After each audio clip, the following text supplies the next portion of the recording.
Hi! Ako pala si Franz. Nag-isang lalaki sa tropahan. Gusto ko lang bumawi sa mga tropa ko. Hindi na pwede sila lang may bigay. Gusto ko, meron din ako. Nakakaya naman yun pag wala kang bigay. Kakasama ng loob yun. Porque sila na may bigay tapos ikaw wala. Hindi pwede yun sa akin. Dahil kahapon, February 23, isipa kong umorder sa Black App ng re-regalo ko sa mga tropa ko. At dahil may reference naman ako dito sa bahay ng mga bulaklak, yung napilpasihan ko. Sakto, nakita kong crochet na bulaklak dito sa bahay. Yung lagi kong ginagawa sa mga music video ko na props. Yun, hinawakan ko kung maganda ba siya. Sabi ko, okay naman siya, maganda. At yun, naisip ko, bigay sa mga tropa ko.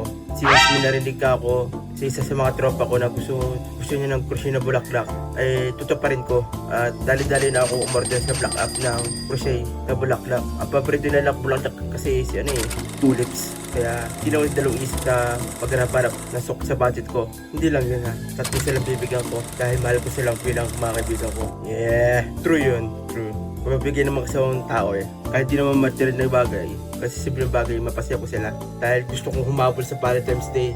Ayaw ko tapusin ng February na balungkot sila. Ayaw ko ng ganun. Gusto ko, masayaan lahat.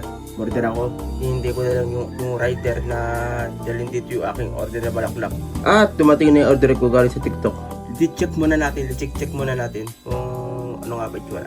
Wow! Ganda. Crochet din yung pagkadahon niya. Maganda. Sakto sa mga tropa ko. May mga dissenting naman sila kulay. Kumpara kanino itong kulay na to. Ganyan. Kaya alam ko na. Basta yung kulay blue or dark blue. Basta yun. Kay Jessa yun. Kasi nga, paborito niya yun. Dalawang pula is para kay Raquel.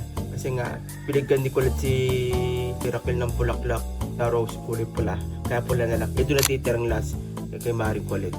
Social naka-bouquet pa, nakabalot pa. Social. Naman pala siyang binigay kong bulaklak sa inyo. Basta malaga, galing sa puso, nag-effort akong bigyan pa rin kayo ng bulaklak kahit tapos ang Valentine's Day. Mura lang yan.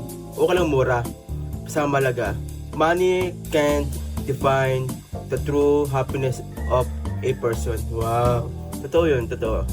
Di mahalaga kung ang presyo, di dyan nasusukat ang pagiging isang mapagbigay na tao o mabuting tao. Di dyan nasusukat yan.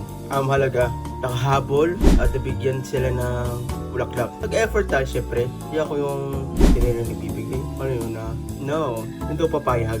Gusto ko lahat, everybody happy. Kung bigay ka sa akin, bibigyan din kita. Kumbaga, give and take. Pag bigyan mo ako, bibigyan din kita.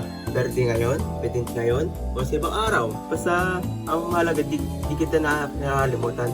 Kahit ano pa ibigay mo sa akin. Meron ka may bigay sa akin, salamat. Bibili ko sa'yo. Napaka, alam mo na yan, bilang kaibigan mo, hindi kita makakalimutan. Kahit buo sa lahat, kayamanan ko sa wallet ko, papasaya lang kita. Yun ang goal ko sa sarili ko. Yun ang sa tropahan na rin. At least nagpasaya naman tayo ng tao. May tira pa naman. Kahit pa paano. Hindi naman lahat nauubos yun.